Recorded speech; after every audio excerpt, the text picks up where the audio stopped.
Friends, good evening and welcome to the second ever live Q&A. I figured the first one wasn't too much of a train wreck, so fuck it, we'll give it another shot.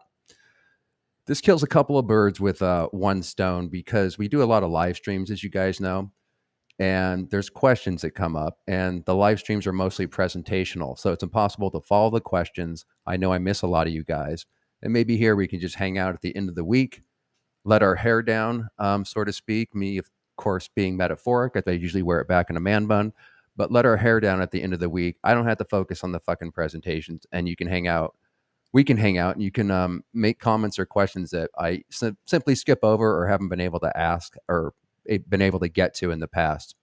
You can see I already feel like I'm in presentation mode where we have something to get to, but we can just relax and start. And so I don't sit here with my dick in my hand. I do have a prepared question to start out with from the comment section, because another reason I wanted to do this is because you guys make a lot of great comments and questions. And if I were to sit there and try to answer them like I want to, I would be there for about an hour typing the shit out on my phone.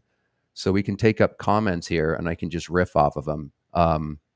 And start out that way. So before we get to that, let's see who is in the hizzy. Nasty Nathaniel, what's up, my man? As said in the previous live stream.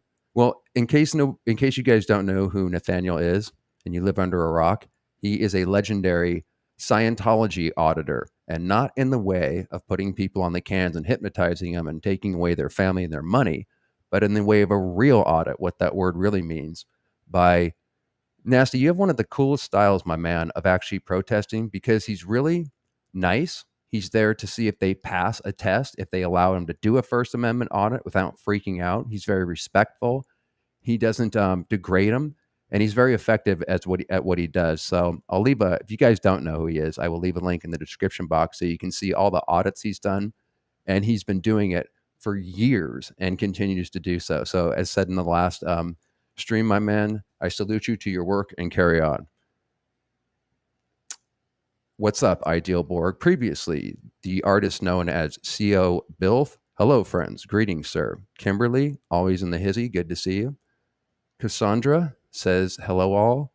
Hello back to you. And Jane, yes, this is also another purpose for the Q&A. We can just hang out. You don't have to, hopefully some people will have some questions. Please put some question marks there if you do, so we can take them up. But you can just hang out, talk amongst each other, and Jane will be sitting back on her couch, relaxing and listening. Cool. Brian, what's going down, sir? Show me on the doll where Zidu touched you. Very, very funny. Hey, what's up, Rosebud? Let me make sure I pronounce it right. Rosebud Ami? Hey. Frequent flyer. Good to see you again. Clearwater, Gettysburg, Pennsylvania, saying hello. And Philosophy. Always can count on you to be here. Okay, so let's get into the questions. I'll just throw you guys over here in the chat, so it'll be easier to follow. Stand by, please. Okay, and I'll take the annoying caption off there at the bottom. You guys get the picture. I'll just throw it up once in a while as people join us. But let's, I guess, start out with something that when I just reread it again before starting this. Oh, one other thing to say real quick. If you guys want to do the little lame party game that we came up with, I won't waste time explaining it, but it has to do with Xenu, where everybody takes a hit of their favorite poison, etc. If you want to do that, throw it in the chat, but otherwise I'm not going to bother with that. It might be too lame. And Goldie, if you care to make a statement or discuss, because I just got your email, if you want to take that up tonight in any way, just let me know. But otherwise, I hope you're doing well. And we'll start off with this, which isn't too distant from that. So let's see here. This was from a video yesterday on Aldous Huxley. How many of you guys know that Aldous Huxley and his wife had pretty extreme involvement in Dianetics and Scientology? So, Doug, have you confronted Aaron, Ree, Karen, and Jeff? That would be Aaron Smith, Levin, Ree, Karen, Daily Carrier, and Jeffrey Augustine. I'm having trouble with this as he continues to support them, claiming that any disparaging info being put out about them is OSA. As a never in, I don't get how you guys relate to each other, but it seems to me that they're accusing you of being attached to OSA.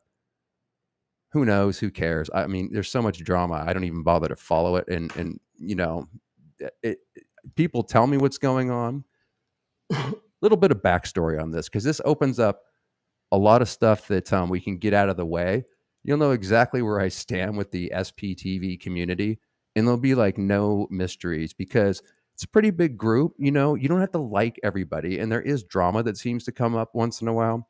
But the only drama I care to take up is just a couple people in the community that seem to operate as still Scientologists. You know, we've covered them in the past, and they can manipulate the group. But I'm not a part of this group, anyways. Just to clarify, like, SPTV, that logo, anybody can use it that is an ex Scientologist and wants to do videos on YouTube or whatever. So there's nothing to sign up to. Aaron Smith Levin and all the other people, Mark Headley, they also know this. It's no secret that there's nothing to sign. Anybody at all can be a part of the group with the aforementioned qualifications. So there's no group I have to join or anybody has to join. I kind of am on the outskirts of the whole group. I'm not ex Sea Org, so that alone, I'm just a public member. And most of the creators are ex Sea Org members, not all of them. And that's what the Aftermath Foundation specifically helps. They don't help out Scientologists, or, you know, I couldn't get any help when I was homeless, when I needed help, but they only extract Sea Org members who are the ones that are the most indentured, generally speaking, to the cult, and they need a place to live, etc. So this whole group with the ex Sea Orgs, I've already been on the outskirts just from being a public. I don't like groups anyways. That's why I said in the series at the beginning, I'm amazed that I was actually in a cult, because I don't like groups for the very reason of what Scientology, I found out later, did. And that is, when you get into a group, and the SPTV community and is no different than any other group, there can be a tendency for a narrative to form where you fanboy or look up to too much of the, let's say, the renders, the celebrity part of the Scientology community. So therefore, if you call anything out, they're like angels, they can never do any wrong. And so people start defending their favorite creator or character. It's totally ridiculous from my viewpoint. I mean, so like I said, I don't get involved in all these dramas and everything that's going. Now, the only reason I got pulled into this shit is because of, and I'm sorry to bring this guy up, I'll just give him 2 minutes of attention and then we'll move on, because I don't even like talking about this fucking guy. This all started when this dude, Zero Dark Tony, came onto the scene. What I did is I put up a video called Over the Rainbow, which is not new or anything, but Karen De La Carriere and Jeffrey Augustine, who we've talked about on the show, I consider very manipulative people in the X community. That's where I want to jump in and do something about it. Other than that, I stay out of it, just to warn people, not to condemn them. It doesn't mean that they don't put out great information like everybody does. It's just, I don't know. It's a personal thing why I felt compelled to do that. So I put out Over the Rainbow. We covered this in a video called Controlled Opposition, which came out, going into more detail of Jeffrey's and Karen's background and why I was kind of wanted to warn people. Immediately after that, this guy, Zero Dark Tony, comes on the scene, and I shit you not, over 100 emails and Facebook Messenger things sent to me telling me about this guy as if I didn't already know. I pay attention to what's going on in the community as part of my homework. I watch everybody's stuff as much as I can, usually 2 times speed, because it's a lot of homework. So I generally know what's going on, but the drama, I'm just out of the loop because I just live a life. I don't give a fuck, man. But so many people were telling me what I needed to do and not do regards this guy. I mean, it's been very interesting to watch how much he stirred people up, in the way of just pulling him in and taking him seriously and giving him, you know, feeding him, making even more content about the controversy he stirs up. So I did an interview with him at the heat of all this shit, just to kind of let him say what he wants to say. This is before anybody really knew who the fuck he was, and I was feeling him out. And he comes on, we do an interview, and it was basically to get the fucking emails and shit to stop. Even just yesterday, I got another thing about saying, this is what Zero Dark Tony's saying about you, Doug. I don't give a fuck. You know, I did the interview. I asked people to please stop emailing me about him. Just, you know, my advice is, just do what you want, but just stop fucking like, you know, he can say what he wants. If he's doing anything that's illegal or whatever, YouTube would have booted his ass off. I mean, fuck, my video got taken down on Danny Masterson for saying not even a micro fraction of what that guy said. So I just don't pay people like that any attention. That's the end of the story. So I blocked him on my cell phone after that and moved on with my life. And like I said, this fucker still keeps coming up, man. He's in the Leah Remini lawsuit. It's just crazy. So when that happened for about 2 weeks, there was so much drama going on. I lost friends left and right. What are you doing speaking out about Karen? And the Zero Dark Tony shit, like the shit hit the fan. I wasn't getting any sleep, and it was just all I could do to kind of keep up with just all the drama and shit. So after that everything settled down. The reason I say all that is because I don't belong. There's no group to join an SPTV community. It can be culty in the way of there is kind of an official narrative. I wasn't in the Sea Org. I don't have that investment, and I'm not a joiner in groups, so I don't give a fuck. So I don't have to bend to what Karen says or sell out a little bit like apostate Alex or whatever. That shit. Well, I have my personal opinions about it. I just find it ridiculous. And the bottom line is people can do whatever the hell they want as long as they're not doing anything illegal. And as long as everybody's slinging shit, as one of my ex Scientology friends said, as long as everybody's slinging shit in the same direction against Scientology, that's the overall big picture that I try to keep in mind so I don't get too harsh on anybody or become too judgmental. At the same time, I'm not part of the clique. I don't have any of these people on a pedestal, and I just try to speak what I believe to be the truth.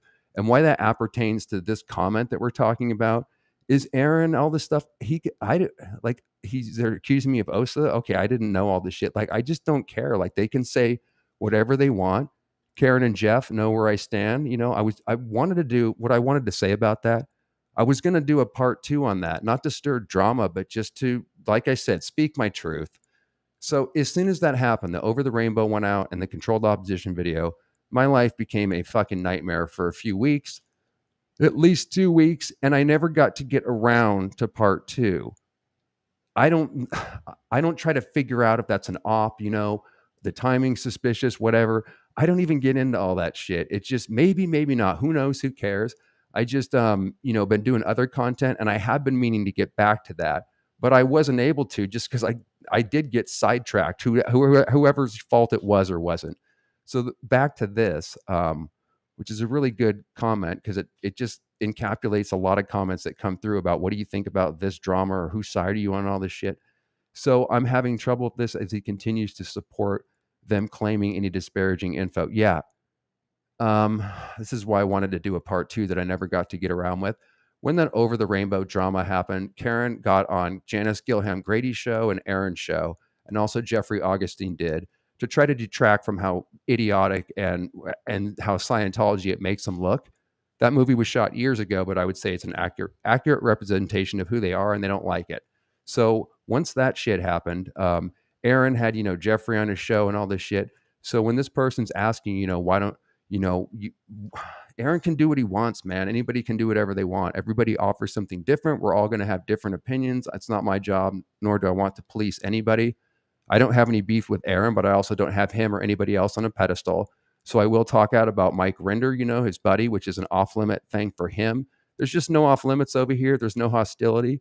The only one that I don't like, to be honest with you, is Karen and Jeffrey. I find it to be creepy and distrustful. That's just my opinion. No need to go pitchfork him or anything. It's just my opinion. So when it comes to this kind of shit about, me needing to police Aaron or him saying that I'm OSA, this and that, I just don't give a fuck. And he can, say and do whatever he wants. And, there's black and white to all people. I have my opinions about Aaron and other people, some positive, some negative. He's responsible for getting a lot of people to start their YouTube channels, and he pumps out videos every day. And he has his thing where he educates, interviews, and just pumps out content like a madman. I could never do that. It's super impressive. At the same time, like I said, I don't have him on a pedestal. There's no off-limit areas that Aaron won't go into and such, just a few of them. And that's how I feel about that. So sorry for the long ramble there. I probably missed a bunch of questions. Let me see if I can scroll through here. Philosophy, what's going down? Are you going to do another season of your series? Yes. I finally have everything back up on the channel, so I can, and I kind of know what I'm doing after I started the channel in June 2020, and what are we in October? So that's 3 years and 3 months, I think, to actually find out what the hell I'm doing, to get down the technical aspects, to learn how to edit. I mean, I didn't know any of this shit. So the channel got taken down a few times too, and I've had to deal with that. So finally, everything's back up on the channel as of like a week ago, and I can I can fit in the series. The reason I wanted to do that too, and why it would have been done a year ago, but I've had other challenges, like I said, just staying on this platform. So I really will finish that no matter how many times that I get taken off or whatever, because I feel like it's important for people to know, like, who the hell is the person that they watch their videos, like, what's your story, like, what's your background? Because I went through a really long decompression process of about a decade having to take this thing apart, and I really wanted to share that because it was fascinating. Um, it was I just think it would help other people coming out of the cult. You know how we were talking about Aaron has his category, Liz Gale has hers, and then Laura has hers. Everybody has their own spin. My spin is, what's it like being a public Scientologist, which is what the majority of the Scientology experiences is. I went up most of the bridge, so I got super programmed and super, brainwashed. Plus, I didn't have a family or a faith or anything to go back to.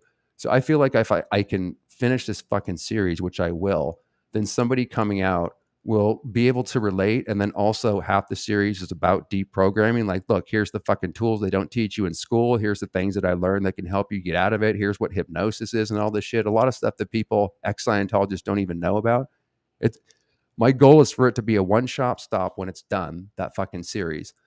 And someone who, is just coming out can just sit back and hopefully be entertained too, because it's a fucking dark subject, and relate because I put my fucking heart out there. And, it's a place, hopefully it's a one-shop shop where people can actually deprogram from Scientology, which is my particular angle. So yes, there'll be a season 3. There's one more episode in season 2. There's 10 episodes in season 3, which is specifically the deprogramming part, the most brutal, the part where I had to learn a lot of things on the streets, living in my car, and meeting a whole cast of interesting characters that actually did seem to be leading somewhere. Because shit, here we are now. It didn't kill me, when it seemed like it kind of should have. BCC, how are you doing? Apologies for calling you BBC on the previous broadcast. My bad on that. Has the Full Gospel Business Men's Fellowship International or the shepherding movement come up in your deep dive of MK Ultra? No, that doesn't ring a bell at all. But BCC, since I'm ever intrigued on these topics and I haven't heard of those two that you just mentioned, if you don't mind, sometime when you have a chance, could you leave it in the comment section after this video and let me know more about this, maybe where I can find it and what you're talking about how it relates to MK Ultra, because I will definitely look into it. It's very interesting. See, we have some very astute people here, man. I love that. Yeah. Love that Doug doesn't give a fuck. Yeah, it's true, man, because once you get out of a cult, or at least go through, getting out of that, the last thing I want to do is join another cult, have a group think that I'm supposed to follow, or get pulled into all the drama that exists. Oh God, we got to bring this guy up again, right? Chemist, what's going down, my man? I assume you're a man, by the way. Zero Dark Tony is just like Mike Redbar people. Redbar is a troll that makes a living off trolling comedian podcast. Tony is the same. Yeah, that's been the speculation. It makes sense to me. I don't think he's Osa, but he does Osa's job pretty well. I mean, he's almost doing everything that Osa would do. And also, in his defense, I think he does put out at least some. I haven't watched his videos in over a month because I really lost interest just in the whole presentation, the rambling and everything. But when he had pulled me in, like a lot of us initially, well, he pulled me in specifically because he's talking out about some of the people in the X community when that was kind of a hot topic at the time, not least Karen.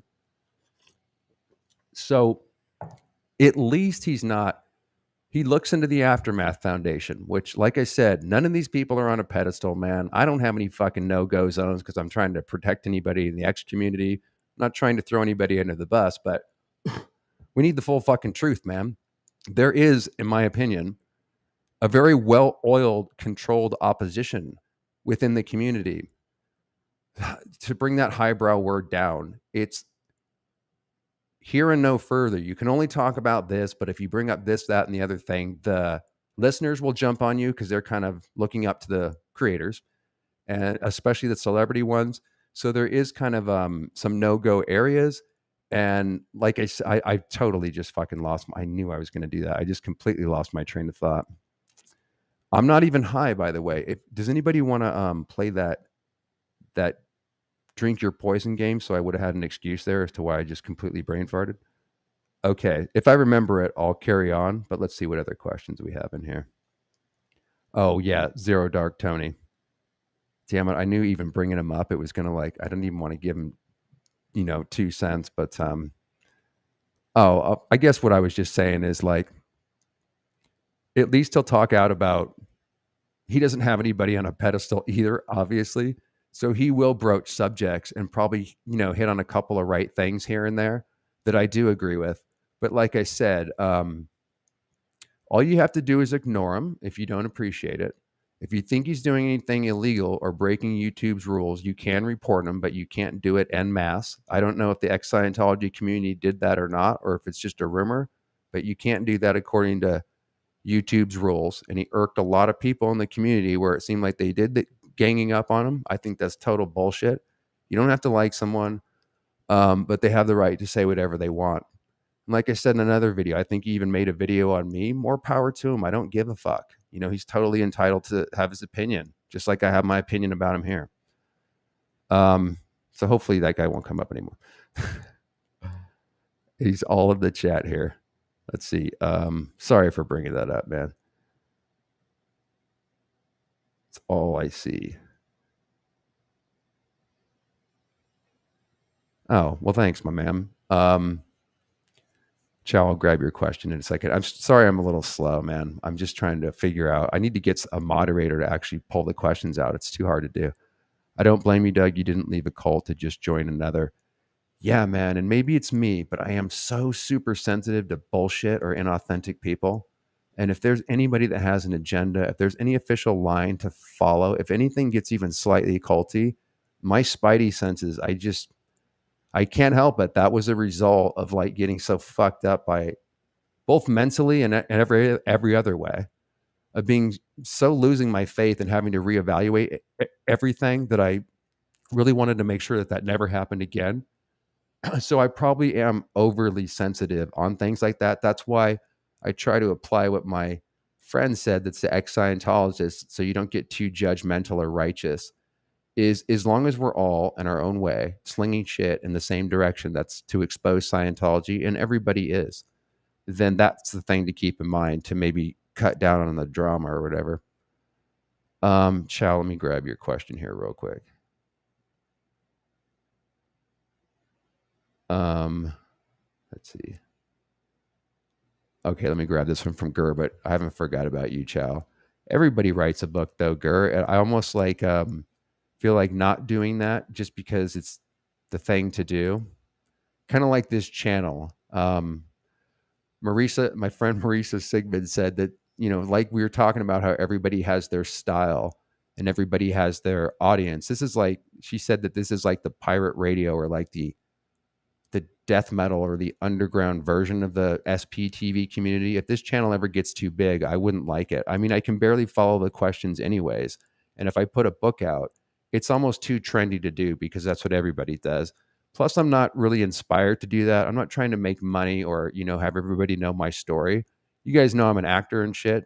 So what replaces the book is actually sitting here doing the series, sharing my experiences and having people that actually will listen, as opposed to my friends when I was first getting out of the cult that didn't want to hear any of this shit. My book is those video diaries, which is what I call them. It's a consecutive running record of just saying exactly what happened in Scientology, how I feel it happened, and trying to just share that. And that's kind of, like I said, that's like my book. All right, Jason, you insist on bringing up Zero Dark Tony. We shall take it up. Who cares what the conversation's about right now? He doesn't have to be off limits, I guess. Zero Dark Tony's a keyboard warrior, nothing else. Karen D, that woman creeps me out. Yeah, join the club. Something about the way she talks. What do you mean, darling? I mean, I just love you. She's got the weirdest fucking accent, doesn't she? That was a terrible impersonation. I challenge anybody to pull that one off. Something about the way she talks and her grand gestures are just creepy. Yeah, I would say, like we covered in that video, it's simple. She's a malignant narcissist, so there's no changing her. She's always going to operate the same way. And then you add in the fact that she is a Hubbardite. She I uses fair game tactics, like what she knows, and in part to handle the community. Again, to keep the narrative controlled. That's what I suggest that she does. Not only her, but she is a behind the scenes manipulator where she's never out there on front. They don't blow up their YouTube channel with videos every day, but they co-opt almost everybody in the community.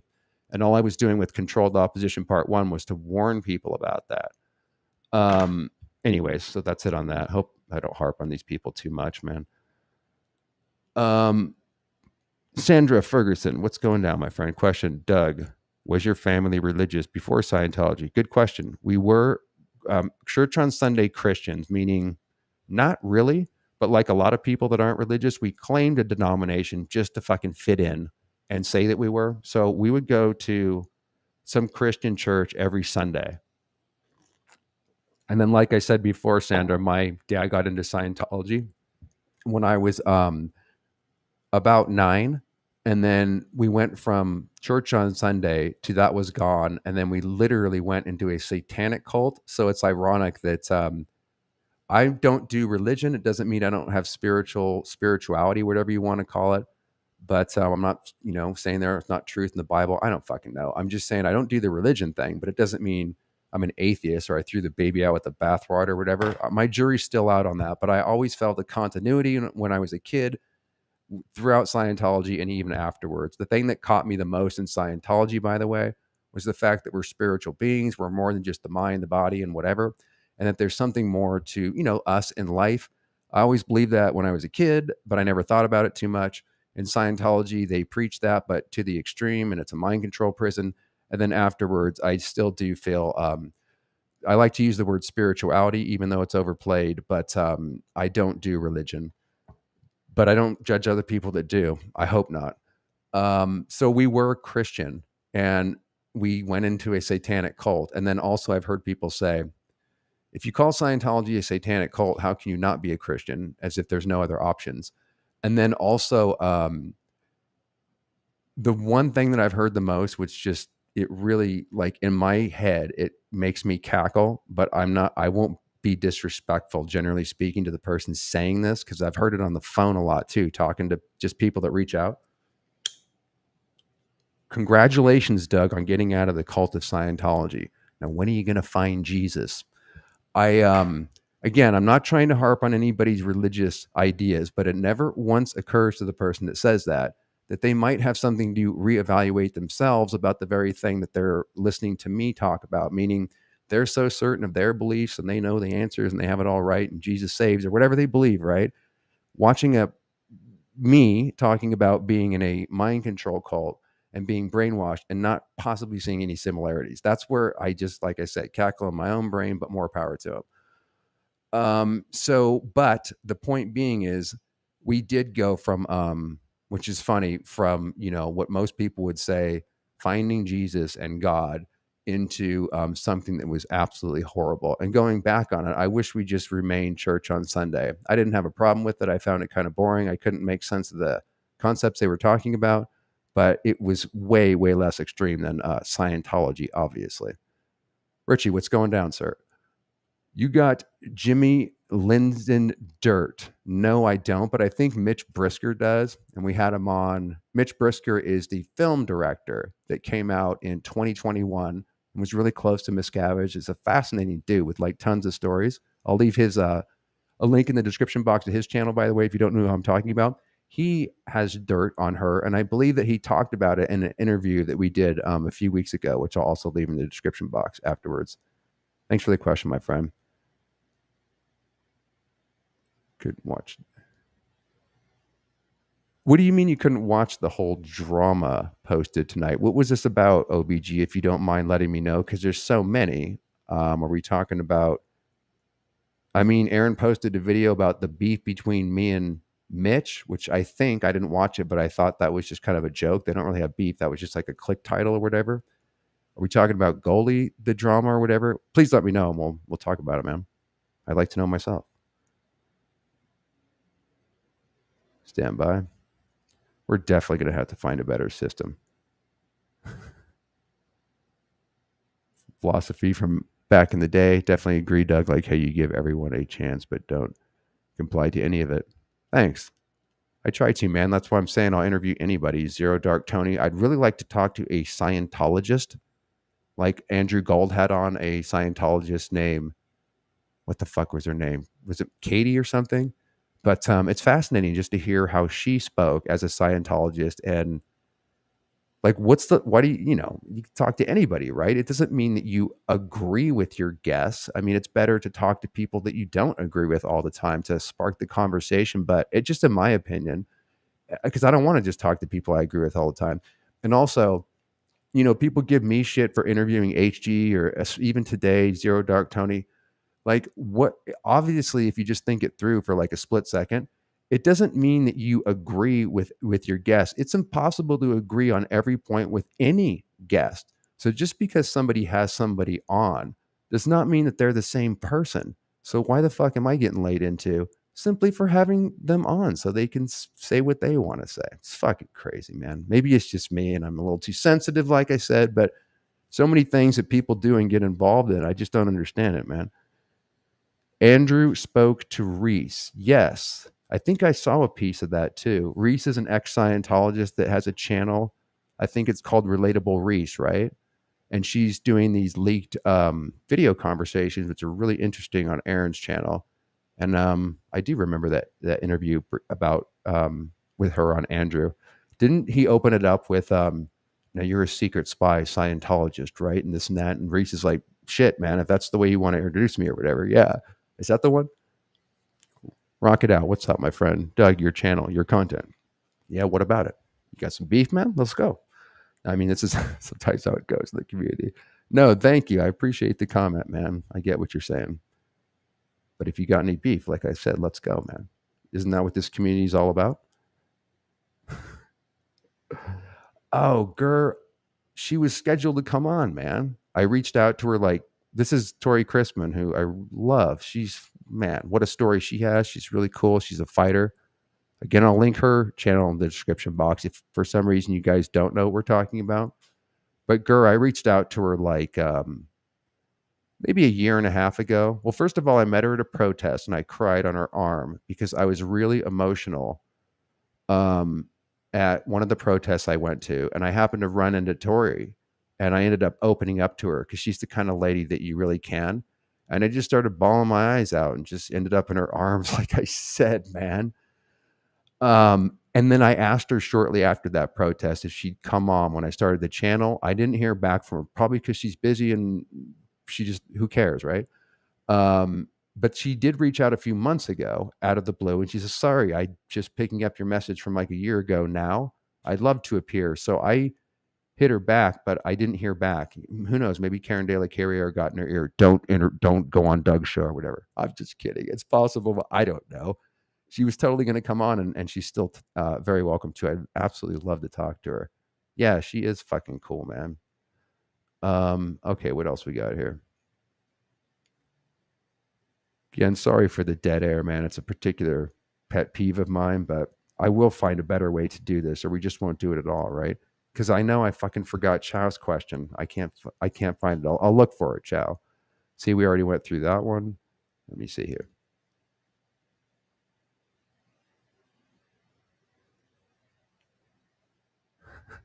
Doug is double SP? Hell yeah. What does that mean? Okay. Chow, I'm still trying to find your fucking question, man. This is like impossible.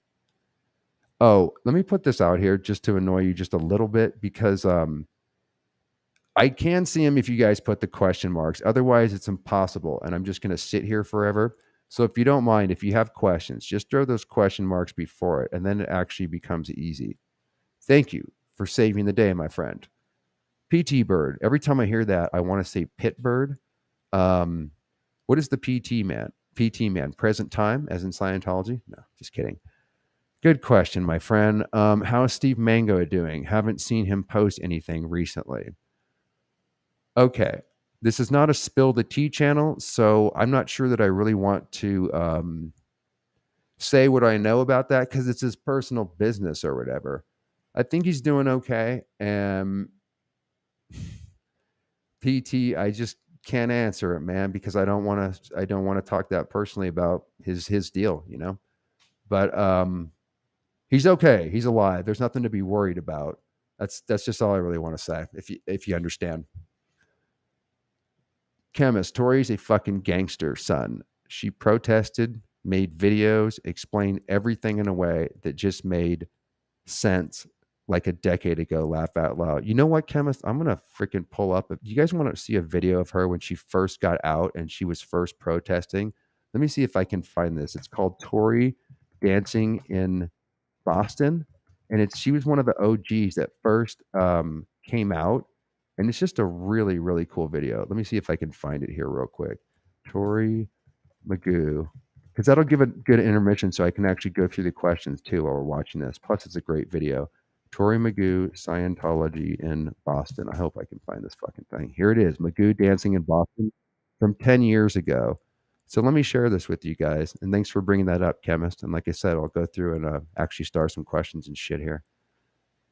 So here is Tori, the infamous Tori, man. This is way, way before SPTV, before, you know, the channels, before everything. The nutsack that it took for Tori. And she's super articulate about figuring the trap out. She's the one that originally started calling it the Truman Show, to my knowledge, which I stole from her. She is talking out at a time when it's super fucking dangerous, nothing like it is today. And she just does it like the typical hippie at heart she is, man. Just a lovely, lovely fucking person. Sorry, enough ass kissing. Let's play this. Does some very despicable, vile things. Right? It just does. You've never even been a part of the church. I don't need you to know. Tori Bazazian was a member of Scientology for 30 years. When critics would picket, she would volunteer to talk to them. Tori is still talking at pickets, but now from the other side. There may be trouble ahead, but while there's moonlight and music and love and romance, let's face the music and dance. Before the fiddlers have fled, before they ask us to pay the bill, and while we still have the chance, let's face the music and dance. Soon we'll be without the moon, humming a different tune, and then there may be teardrops to shed. So while there's moonlight and music and love and romance, let's face the music and dance. It went good. One of my best friends is there on staff, so that was hard. Yeah. I mean, from a long time ago. And she's like, Tori, hello. And I was like, oh. So Was she she wanted aware? to know. No, no one was. So I just said some people are coming to demonstrate, and I'm with them, you know, for right now. I'm left the church, and here I am in Boston. And she was like, did you go through HCO? And I said, no. And she said, well, you need to go through HCO. And I said, thank you very much. I don't have that plan. And she wanted to know why, and I told her why, and she doesn't agree, and that's the way it is. So I told her I love her, and that's the end of the story. Sad, but true. Hey, dude, how are you? Well, Bob, how does it feel to be back in Boston? Well, you know, we got Gerard Renna. At least today he has dry pants. They got new camera guys here. Now they're trying to get the DA flyers out. How does it feel to be here at the Boston Org? Oh, it's really great, and Tori's here with us, and a couple of people stopped to ask questions, and Tori started to talk to him, and Tori cut in and said, you know, the worst thing about it is that they destroy families. You know, they break up families, they don't let the children see the parents, and she said, I'm a mom, and, you know, this is just not, this has to stop. They can't keep doing this kind of thing to people. I believe in communication, I believe in children, and I believe in parents. And I am going to, you know, I'm here for that. Parents, children, communication. Those three things. Stop those. Tori Bazazian will be there. Wherever it is, I will be there. You can come and talk to us too, Kevin. Okay. Whenever you're ready. I'm telling you the truth. If you need any help, we'll help you. We will. We're helping people every single day.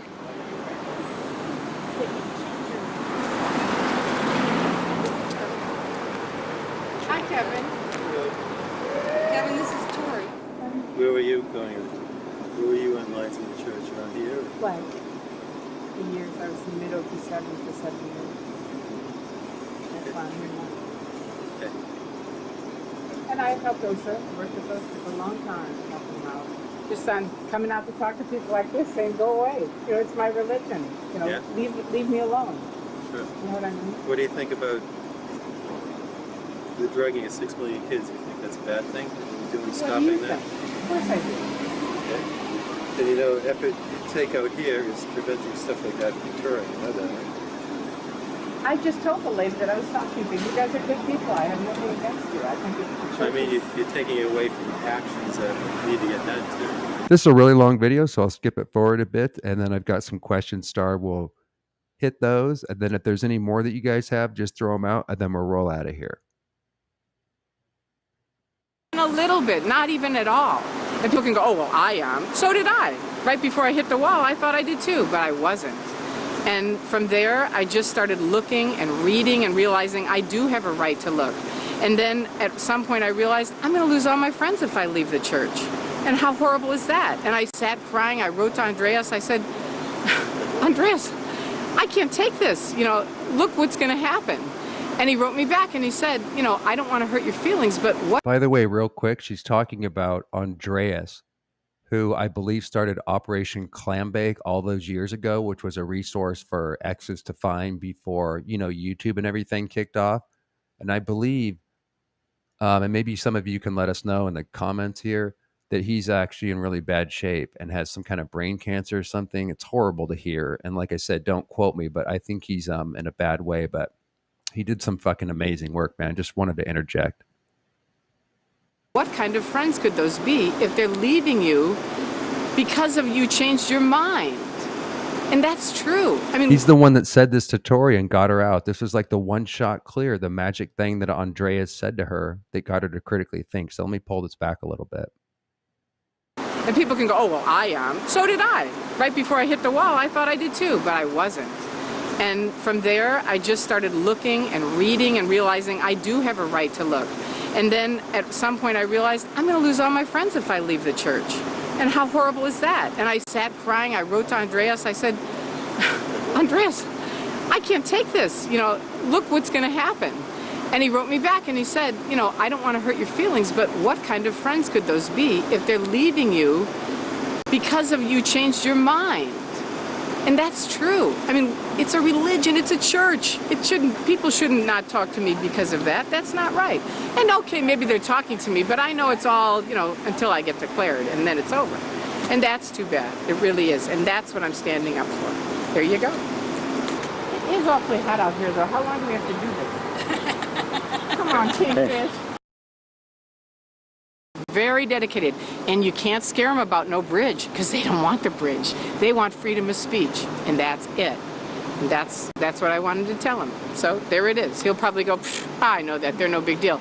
They are a big deal, Mike, and you better listen to me. I'm telling you, they're only getting bigger. They're not getting smaller. Yeah. Man, let's pause it right there. You know how they say the eyes are the window to the soul? This is so many years ago. She still looks great, and she's still got that light behind her eyes. Fucking awesome. Quote unquote, God bless her, right? Okay, so we got some questions. Thank you guys. I was able to grab some of them. Chow, hope you take a chance to blaze up. Don't mind if I do, my friend. Thank you very much. Since you won't let your man bun down. Okay, listen, guys, we were going to play a party game. None of you said that you wanted to do it. I didn't see the word Xenu. But let's just pretend the word Xenu came out. This is where we take a hit of our favorite poison. And I wanted to do this in the Q&A number 1, but they had just hit me with a community strike for reasons I still don't understand. So I was like, if I blaze up on YouTube, are they going to fucking get me again? But I think we're good, right? So let's go ahead and do it. There's, of course, just tobacco in here, my friends. See, if we played this the real way in a party game, by the time I pass out on the computer, then we'd know we achieved the end. This is really good shit too, by the way. Totally legal in LA. Really good prices. And it's just funny, by the way, to see. I love just a random thing here. I like watching the show Cops. How many of you guys have seen that? Where they even have new episodes. So here in LA and other states, I think Colorado and stuff in the US, it's totally legal to smoke pot. And yet I watch Cops late at night while stoned, of people like in Idaho or somewhere else where it's not legal, like basically lose their life. You know, the cops treat them like they got fucking, bags of heroin on them and shit. It's just so funny that something so, I don't think it should be criminalized. I'm not trying to debate this or whatever. I don't think everybody should necessarily get stoned all the time either. But what I'm saying is it's just so funny. There's nothing better than getting blazed, watching Cops, and some poor bastard getting nailed for the very thing where in one state away, it's not a problem. So thank you. Thank you for that, Chow, for allowing me to indulge. If this video gets taken down, now you guys will know why.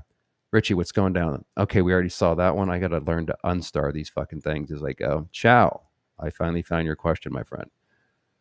I think I'm buried, so I'll pop it up again. No shade. I understand. Hi, Doug, my favorite SPTV news anchor, man. Thank you. I appreciate it. How are you doing, man? Other than that, hella busy? I mean, yes. Thanks for that, Chow. I just don't want to, I just want to let you know, Chow sends me adorable pictures of a dog that's a friend of hers, this beautiful, beautiful pit bull. And I feel bad because I haven't even gotten back to you, Chow, yet on that. But yes, I'm just too busy sometimes where I have a job, a life, and then, like I said, the YouTube is kind of like another job. So I often get backlogged on emails. I feel guilty about everyone. And you guys are always on my mind. It just takes me forever sometimes to get back. So Chow and I, hopefully we can still, if you want to, do the free wins experience thing that we talked about. Thank you for the pictures of the dog, and I promise I'll get back to you just as soon as I have a breather.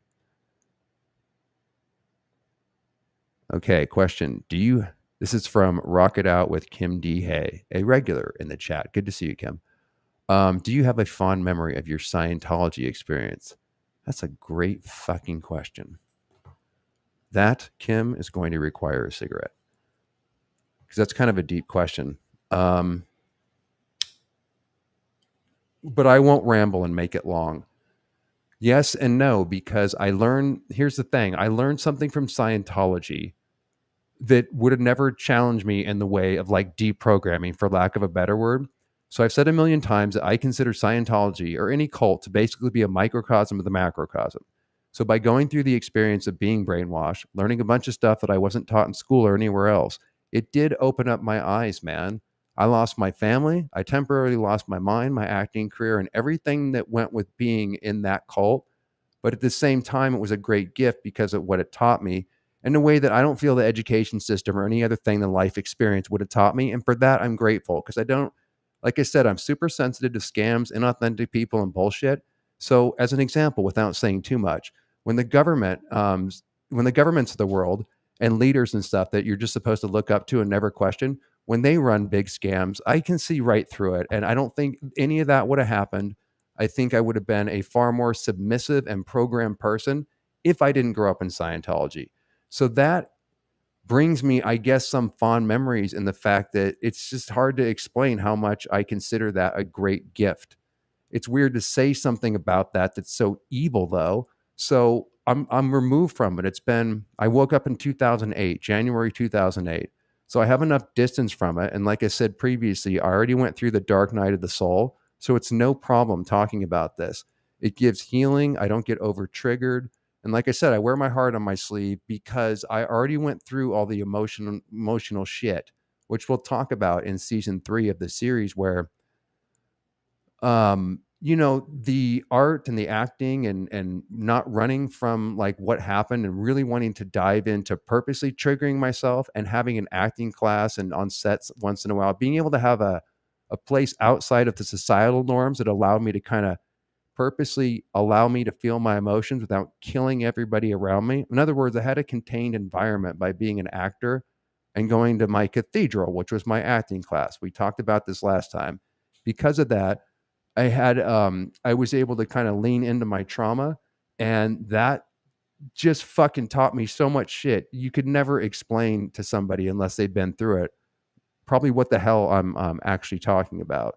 There's no real fond memories looking at it now because when I was living it, it seemed like it. There was a lot of love. There was a lot of wins that I had in Scientology. There was an incredible bonding with the friends and you make a certain kind of special friendship, which I would imagine is like being in the service. You have to bond with your comrades, I imagine, on a pretty heavy level. You're all in lockstep.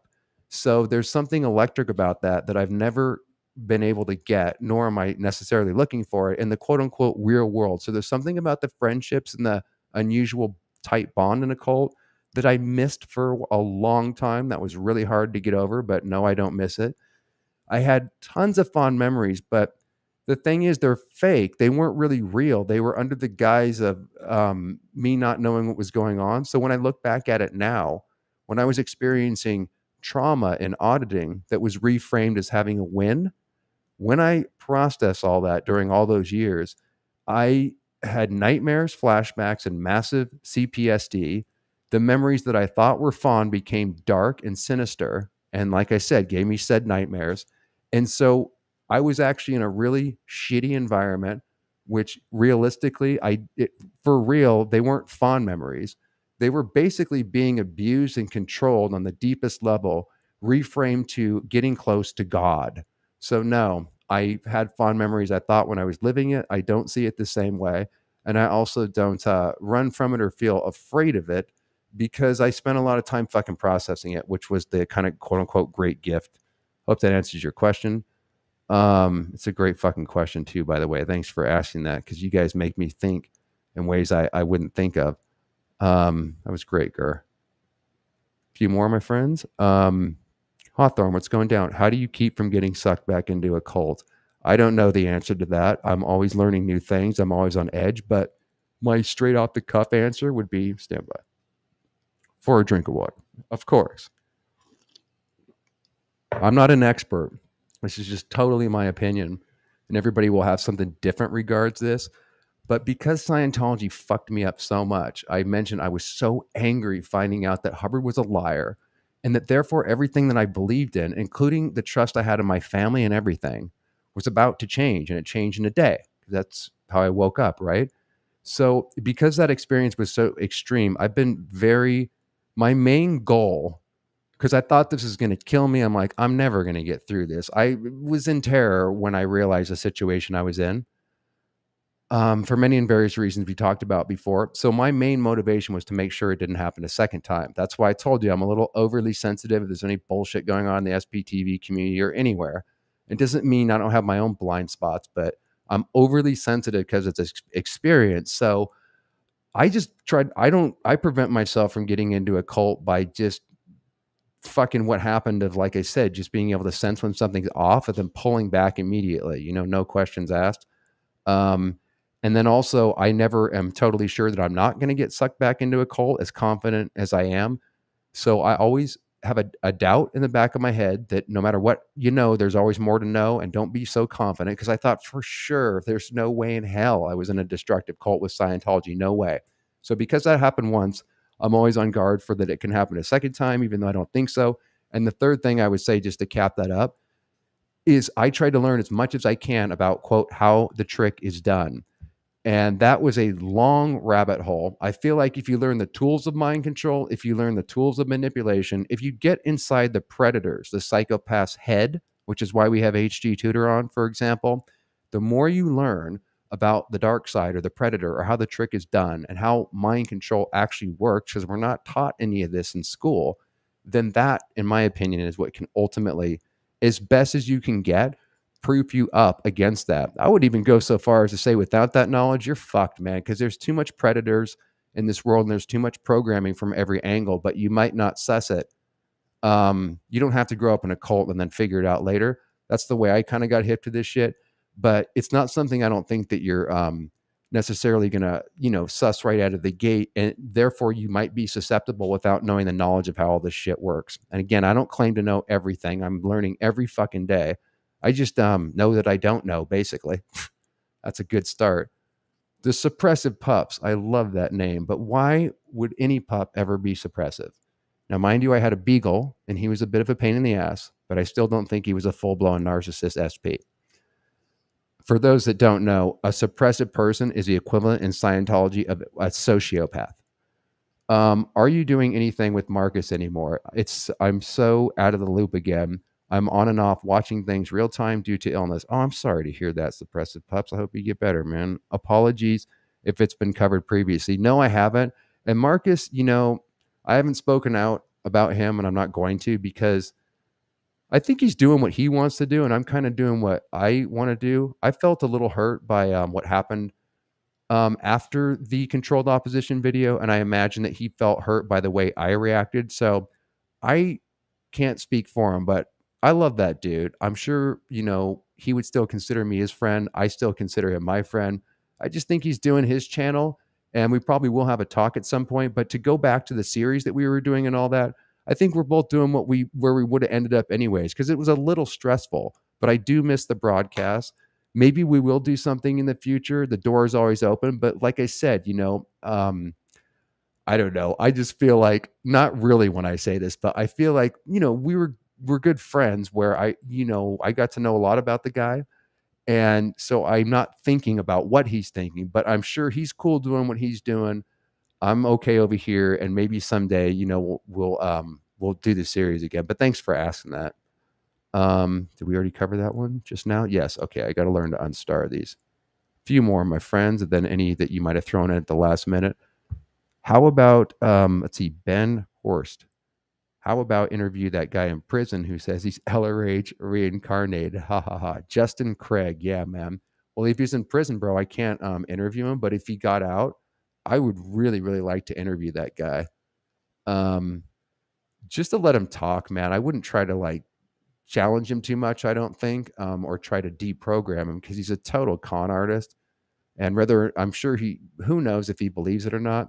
If you guys don't know who we're talking about, there's a guy, as if Scientology couldn't get any crazier in its offshoots and shit, because there's a lot of ex-Scientologists that are indie Scientologists that actually believe this fucking con artist was LRH 2.0. So he sold the indie Scientologist. And some of the people that bought into it, I think, were Scott Gordon, Trey Lotz. I mean, just people. It's just a miracle that this is why I've said you have to get Scientology out of your mind permanently. Fuck the indie route, the whole thing's a con from the beginning, guys. Can't you figure this shit out? Because then you get into a situation where some jackass, some 30-year-old, trashy looking guy can come along and sell the ex-Scientology community, not dissimilar to the scam or whatever you want to call it that Zero Dark Tony is doing, but on a harder level where he can say he's LRH 2.0. He comes up with his own tech that people actually bought and shit. And he's sitting in prison again. And I'm sure that there's still some people that somehow that proves that he really is still LRH. And what did they say? A sucker's born every minute, or there's always going to be scams going on and somebody that can buy it. I mean, if you can sell someone on LRH 2.0, I would say anything's possible in this world. I would absolutely interview him to answer your question. So, Justin, if you're out there and you're listening to TV in prison, please email me at dbnckramer@gmail.com and we can set up the interview. SPT Tattoo Warrior. Question. Just wanted to make sure you were aware that it was Mitch and Aaron who beefed. Did they really have beef, or was that a clickbait title? Please let me know. It was awesome. Okay. They kissed and made up. So they really did have beef? Okay. Again, I don't really give a fuck, but thanks for letting me know that. I rely on you guys to actually let me know on that area to keep up on all this shit, because I do like to know, but I don't like to get too involved. Exactly, Tori's famous line, and she has so many. I will link her channel in the description box. She's really good at what I'm trying to do on the channel, deprogramming. She knows how the trap works, man. She was friends with Arnie Lerma, R.I.P., who would go down these rabbit holes, and she's really good on her channel about breaking down the detail of how, what she calls accurately, the Truman Show, how it works. So there's tons of, not just cool quotes like this, which I'm sure she didn't copyright, but she has so many words of wisdom like this. And she knows what she's talking about because she went through all this shit. Anyways, let me just see if there's any more questions before I roll out of here, my friends. I'm going for about an hour. I think there was a couple here at the end, but really, thanks for joining us, man. This is fun, and if you want to do it in the future or not, please let me know in the comments because we have plenty of other content. I don't want to waste time if you guys don't like this. Philosophy, how are you? Have you noticed that all cults have this reincarnation concept? Do you think it's part of the control system? I definitely think it is. Helps devalue the individual, but wondering what you think. Another great question. Philosophy, my friend, you are a sharp cookie. Note the word philosophy, inner philosophy. It's philosophy. So this is going to require a drink of water.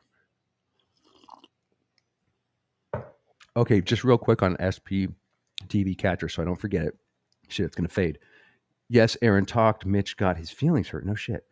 Okay, damn it. I'll have to pick up on that later, but thanks for that, my friend.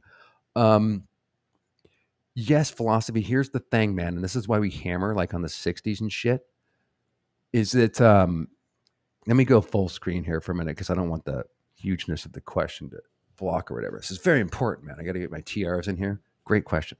So I'm sure you know this philosophy because you know all this shit too. But the reason we hammer on the 60s in particular, right? Not only because what you don't learn in the past, you're going to keep repeating, but I swear, man, you don't have to be a conspiracy nutter to put enough dots together to realize that specifically in the 50s, 60s, up to the early 70s, and specifically in San Francisco and Laurel Canyon here in LA, and why there's so many cults that started out in Los Angeles and why Hollywood's in Los Angeles, etc. They were trying to figure out, whoever the fuck they is, how to apply basically mind control that the cults were so successful at to the global scale. In other words, control freaks, whoever people think they are, they want to control people. They lose sleep over how to do this when people like you and me just go about our daily activities. But I learned this through L. Ron Hubbard because one of the things I was thinking of is, this is why I like to interview HG. I still can't wrap my mind around someone caring enough to want to control the whole world. Like Hubbard wasn't, just a bully who got back at a few people at work. He had an ambition, and he got pretty far on that, just like Hitler and these other dictators. It's fascinating to know that somebody can be so psychotic and so bent and yet do so much destruction and actually get close to this goal. So the controllers, whoever you think they are, we're studying the fucking cults, Scientology, the Process Church, and a million other ones that were kicking off in California, both funded by the CIA and also monitored by the CIA, because they're superior and can shut down these cults whenever the fuck they want. So they're trying to get the data, using this as a petri dish on how to control the world. So why I say this and why what I think you're talking about here, philosophy, is I call it the new age. It's basically using reincarnation, which may be true or may not. I don't fucking know. But it's a way to, so many of those cults had the reincarnation thing because it would attract people who don't believe in traditional religion, who wanted to think outside the system because they think there's something wrong with the system. A lot of dreamers and people that wanted more out of life were attracted to these 60s cults, not least because the 60s were all about breaking away from, normal society, your suppressive parents, moving out to San Francisco, putting a fucking flower in your hair, hitting the bong, and getting connected with the all consciousness, right? So I think that from Timothy Leary on, these cults that were set up and monitored use the reincarnation shit. They use concepts that may be true, that may mean something to people that aren't going to buy into the system shit, to study how to apply this to the global scale. So I think there's a specific reason why they use the reincarnation shit and why you can find it in so many of the cults specifically in that era, but it's carried over into the modern new age in the way of Teal Swan, Jared Leto, and a whole bunch of other people. It's never died. My opinion is the reason it's used so much is because it's a good model to control. I have a spiritual side, like I said, that never went away. The part that attracted me to Scientology the most was this very idea that there's something more, we're a spirit or something. So that idea, once you believe in that and someone's preaching that seems to be truthful, that, for at least for me and a lot of dreamers, can be a real hook to then pull the mind control and totally put somebody under, because that is a concept that attracts people. Not everybody to Scientology and the new age cults, but that was a long-winded way of saying that that's what I think it's about, why they use reincarnation and new age concepts, and why the control system, if they didn't straight out invent it themselves, definitely use it as a petri dish to carry on with the same shit, man. So that's a great observation. We got one more here. Okay, I think that's actually it. Let me just scroll through here, my friends, before we roll out. We're going to roll out actually with two of Scientology's greatest students too. So don't forget to miss the outro. Let me just make sure. Okay, we got one from, I hope I don't mispronounce this, Dementra. I'm listening while cleaning my house. Awesome. I could listen for another hour at least. Oh, thanks, man. Love your Q&As. Thanks for being here. I have different but very similar life experiences. What's your favorite artistic outlet now? Honestly, it's kind of pathetic to say, but it has been this YouTube. It's been more satisfying than acting, like I said before, at least for the time being. I may quit tomorrow. Who knows what tomorrow brings, but as long as there's healing and a cool community and stuff and it feels worthwhile, this has been my artistic outlet. It became forced on me when the pandemic happened and we got locked in our houses. I need art or I go crazy. So since there was no acting class to go to, that was shut down for a year and a half. And then when it opened up, you had to follow all the regulations, which I said before I was never going to go along with. And then the gym was shut. Just everything sucked. And this has been the outlet by default and still remains to this day. I don't have any desire to go back to Hollywood, as we talked about before, because it's not just about jumping through the hoops, but many, many other reasons, which we've covered on the channel. Movies and shit I like too. I read a lot. I always like reading books. What other artistic outlets? Does smoking cigarettes and hitting the pipe count as artistic outlets? I can get my brain imagining and stuff, but I probably don't need that shit anyways because I'm already in my imagination, which is the whole reason of how I got stuck into Scientology, because it promised so much more. Anyways, ciao. Maybe we'll end off with you here, my friend. One last Xenu for the night. My woman. Awesome. So guys, we don't encourage drugs on this channel. But if you have a hit of poison and you'd like to join me in saying good evening this evening, let's take a hit of our favorite poison. Again, totally legal in California and various other states. If you live in the UK or other places where you'd like to smoke weed without being worried, you have various options to choose from. Unbelievable, the world we live in. So bizarre. Still trying to get used to it. Coming out of Scientology, by the way, because another benefit is that it protected me from, this is why I get a lot of words long and miss cultural references and stuff. In one way, it made me super stupid, like a lot dumber than just normal people. And in one way, it made me a little bit smarter because I grew up isolated. Even though I was out and about, my mind was in a different world. So I grew up isolated from all the standard programming, I guess, and the stars that you're supposed to follow, the cultural references, so many things I missed because I was just studying LRH and I blocked everything else out for a good portion of my life and thought I was getting smarter while I was being made dumber in Scientology because I needed to learn other shit. So I went into overdrive when I got out and I read everything I can get my hands on just to get up to normal knowledge of a normal human. But I also got a benefit from the cult and recognizing other cultic aspects that a lot of my mates miss by growing up in such an environment and trying to work it out. Okay. Good night. Have an awesome week. You as well, Sandra. So I assume it's Sunday evening in your time. I think our British mates and other overseas people will probably be in their past because they're at Monday morning right now, I think. All right. We definitely have a lot of stoners in the audience here. Again, we don't encourage drug use around here. Let's see. Okay, I think that's about it, my friends. So we'll end off, again, thanks for joining us. And let me know if you want to do this in the future, if it's super fucking lame. But we're going to end off with two of Scientology's most astute students and definitely the best PR poster childs for the cult. And I mean, seriously, if you need any more proof that Scientology doesn't have, workable tech, just listen to these two gentlemen share their wins. And until next time, my friends, stay safe. Try to stay sane in this crazy world. It's getting ever more challenging. And most definitely, stay cult free. He come up with Diagnetics in 1950. So a lot of the guys were interested in studying how to clear your mind. That's where Scientology started. And then it got to be the process. At one point, I felt I had reached the state of clear, right?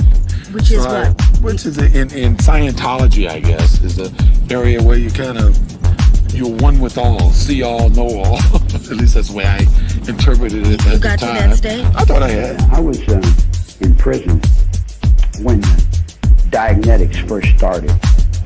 Yeah, 1950. We fought the establishment. Black Muslims were coming in with the Quran on the dark side of the moon. Sometimes you just feel that you're in total control of your surroundings and can literally will everything around you to happen. And I call, the Scientology place, the local place where I was first here in LA. And I even tried to get hold of Mr. Hubbard at one point years ago. You know how the occult is. You get involved in all kinds of under darkness things that are running under nooses, that are running through I don't know, it would take too long to explain it all. Clear as you can, as I saw it, is seeing it all, knowing it all, feeling that you're in total control of everything, but seeing it all. Seeing the complete picture and feeling that you can control that picture. For me, that's what it was. Feeling that I was one with everything. How to clear your mind from past confusion, how to resurrect the soul to be reborn within yourself. So that's where Scientology started. Then I learned there was nowhere to go from clear. But at the same time, I said, what happens after clear? Essentially what I found out is that there's nothing. After clear. There's nowhere to go from there. Whatever that means, God is the devil, a clever devil or whatever, it opens up to wherever you go, whatever you're going to use, where are we going to survive, how's it going to go? You say, I want to be all these individuals and I want to believe all these things, but then the wind blows in another direction and you say, whoa, that hurts too much, I got to change my mind about something, because like when it comes down and we go down in the basement and you're laying up on the rack, you're going to do whatever the king tells you to do. Dianetics by L. Ron Hubbard. Buy your copy at B. Dalton's, Walden Books, or wherever paperbacks are sold. A fresh look at today's problems